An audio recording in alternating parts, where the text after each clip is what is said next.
So thank you so much, Christian. What a terrific way to get us started looking at some of those larger issues, particularly history, culture, context matters. Our next panelist is Eric Meslin, who many of you would know as President and CEO of the Council of Canadian Academies. Eric is a specialist and has multiple publications when it comes to the bioethics aspects of genomics, international health, big data, and research with human participants.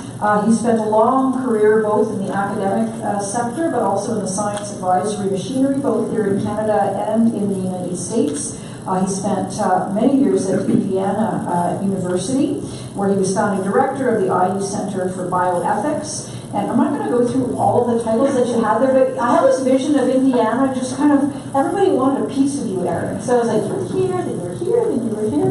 You had lots of experience and tremendous affiliations at Indiana.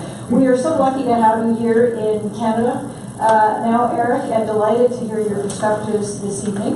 And my understanding is you're going to take us through a little bit of what was going on in the international milieu, particularly bilaterally when it came to the creation of the Science Council of Canada at that period of time, but then also looking forward. What do you see going forward? Got it. Oh, and somewhere in there you're supposed to be giving us a personal history with the video. Yes, so thank you, Monica. Thanks very much. First of all, congratulations to Jeff and to Paul, two true gentlemen of the science policy community in Ottawa and in Canada. Not only is this book a history of the Science Council of Canada, in many ways it's also a mini history in the science policy governance evolution and advice-giving mechanisms of Canada. So it serves a number of roles, and those of us who have watched from afar and probably closer are appreciative of the work and going through the 15 boxes. In the spirit of the book, and you'll hear Christian had tried this as well, that we're celebrating, they had an approach that divided the book into 3 parts. I'm going to offer 3 reflections, and I'm going to riff on this lantern theme a little bit. I think that's actually quite fun. And I'll begin with a personal reflection, which I'm going to call In the Mirror of the Lantern's Editors. This was a little hard to pull off, but we'll see what I mean. So first of all, I do want to owe some thanks to my fellow panelist, Janet Bax, who first introduced me to these 2 guys shortly after I arrived at the CCA in early 2016. I met Jeff about 3 days after I arrived, and it took about 5 minutes to feel like I was meeting my brother from another mother.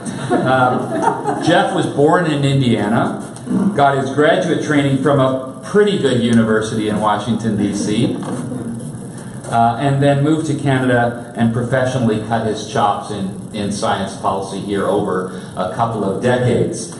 I was born in Canada, received much of my training, and was sort of professionally raised, if you will, in Washington and as you heard, in Indiana. And the irony of this reverse migration or brain drain gain will probably be apparent in a moment. But the spoiler is that I think Jeff knows far more about Canadian science policy than I do, having been born and raised here, which just goes to show that it takes some studying and some intensive investigation. One doesn't just acquire knowledge by dint of citizenship.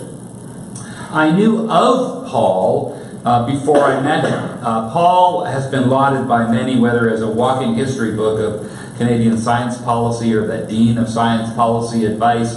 I actually think the Zelig of science policy is a better moniker, because Paul seems to have been at all of the major events in Canadian science policy history, sometimes leading them, sometimes advising on them, sometimes commenting, but always contributing to them. He's an example of what the political philosopher T.H. Green referred to as someone working in the tent. As with Jeff, I shared with Paul a similar non-linear fascination with the link between theory and practice, between the academy and the public square, and having experienced both the harsh scrutiny of public work undertaken in the sunshine and the occasional warm glow of seeing a satisfying policy outcome. So much for the encomium. It should be obvious that this personal reflection has a geopolitical referent, which I will note now as my second point. In Jeff and Paul's case, both professionally and as captured by their many contributors in this book, the history of the Science Council of Canada is situated in and takes as its object of study the science policy environment in Canada, under the leadership of people too numerous to mention, but certainly includes prime ministers from Pearson to the current Trudeau. This history is implicitly based on a political philosophy of governance derived from the Westminster system, where elected members of Parliament are assigned portfolios, including occasionally science, and public servants deliver on these policy files. Just as importantly, it's built on an epistemic foundation of science and technology studies, an approach advanced by a growing group of scholars, one of which I already mentioned and celebrated, Harvard's Sheila Jasanoff, who work at the interface of political science, economics, science policy, and a number of other areas. But for most of the past 25 years, I was enmeshed in a different system, and it is this different system which informs this second perspective, which, wait for it, I'm going to call the bilateral or binocular, perhaps even bicameral lens affixed to the lantern. Namely, the view of Canada's science and policy advice structure from the vantage point of the United States and a Canadian working in the United States during the administrations of Bush 41, Clinton, Bush 43, and Obama. This system, or that system, looks and feels quite different from this one here.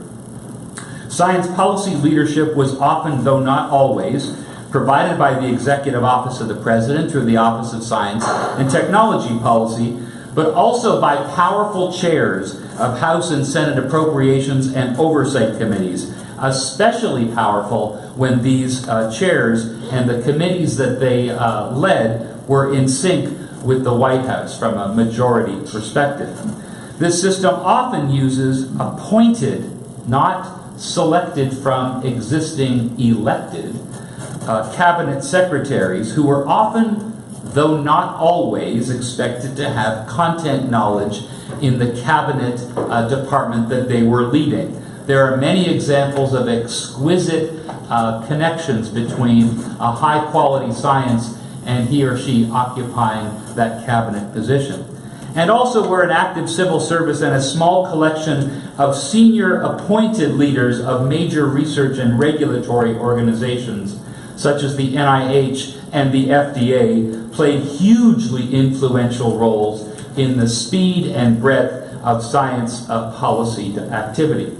Unlike Canada, at least Canada off and on, the U.S. has never seen any particular need for a cabinet-level position ever, in my humble opinion, and probably should have gone that route rather than going for those other positions he was trying for, but was scuttled. But that's not important what happened. Not important at all. But this apparently wasn't needed in the U.S., though sometimes I think it would have helped.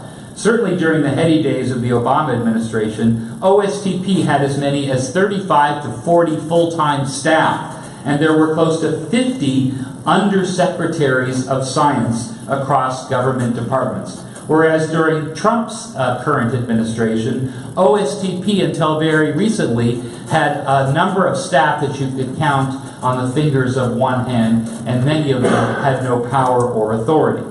So the system that I was familiar with was built with that kind of structure and on a different epistemic foundation, one of normative and applied ethics that examined proposed solutions to the moral problems emerging in science technology from this growing field of bioethics, which some would say, and I might be one of the some, happened to arise around about the time that the Science Council of Canada was starting to cut its teeth.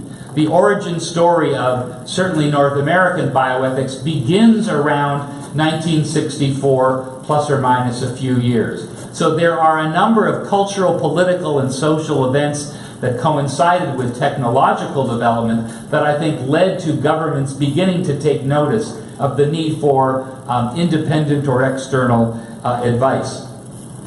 Watching science policy emerge under those conditions was certainly a heady experience for me inside the Beltway. Admittedly, it was almost exclusively in the health science domain, whether it was the revelations of human radiation experiments hitting the front pages, or when Dolly was cloned, or the genome was sequenced, or stem cells isolated and derived. These were the health science policy issues that occupied government and public attention, for which advice was sought. The advice often came in two distinct forms. Normative policy advice, best typified by presidential bioethics commissions, one of which I ran, but which have been in almost continuous operation since the Carter administration. The second is science policy advice, best exemplified by the prodigious work of the national academies in the US, but also for a time by the Office of Technology Assessment. These were subtle but hugely influential differences in how government approached problem solving. Bill Clinton thought nothing of directing the National Bioethics Advisory Commission to examine the ethical, legal, and social issues arising from Dolly and to make recommendations to him in 90 days. It was done in 89 days. So it's a bit of an adjustment to recalibrate this with the Canadian science policy environment I re-entered 3 years ago, the one that exclaims the value of evidence-informed policy making that has the world watching and cheering on Canada. So let me turn briefly to my final reflection and the third reference to the lantern, which is the CCA's modest role in this process, aka in the shadow of the lantern. I know, it's a bit of a stretch, eh? I don't want it. You don't, no. It's okay, it's almost done. There's only 2 more. There are several places in the text where the CCA is mentioned. And thank you for the mention. I think the descriptions are not only accurate, but instructive of the way to think about the role that this entity, created in 2005 and purpose-built to do one thing, to produce assessments of evidence relating to science topics that the government wanted answered. It was not asking for bioethical reflection. It was not asking for recommendations about whether federal funding should be lifted on cloning humans or others. It was asking what is known about this topic, as we recently did for medical assistance in dying. It asked what are the conclusions that this evidence leads to, as we prepared in our report on wind turbines, asking if it hurt human health. It asked questions like how does Canada measure up, reports on our S&T infrastructure, and even on science culture, a topic that Christiane just mentioned moments ago, and it has been asking questions about Canada's strengths, as we did in our regenerative medicine report. We are now approaching, and staff's going to have a little bit of a discussion about this, our 50th assessment. We're going to decide which one we're going to count as 50, but I guarantee that the next 2 or 3, one of them is going to be selected as the winner of the 50th assessment, for which I think all of Canada, including the governments that have supported us, 3 separate governments, should be rightfully proud. But let me close with one final sort of, I don't know if I'm an agent provocateur, but I will say that there has been some discussion, in fact quite a lot of discussion, about this business of advice anyway, and advice in the form of recommendations.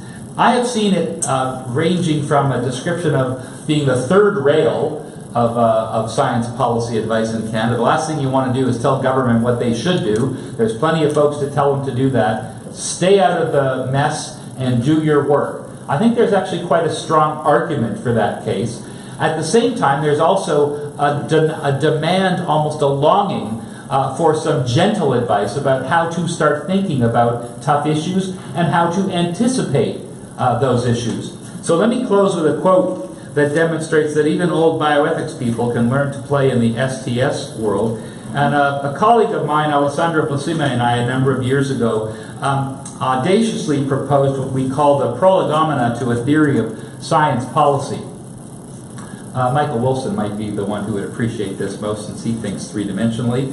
And what we did is we argued that the first step towards the construction of a political theory of science policy is probably to account for the pluralism that exists at several levels of diverse epistemic commitments by different players in different public scientific controversies. So amen on the one size doesn't fit all, Christian. This is what I think this book has shared with us. Thanks very much.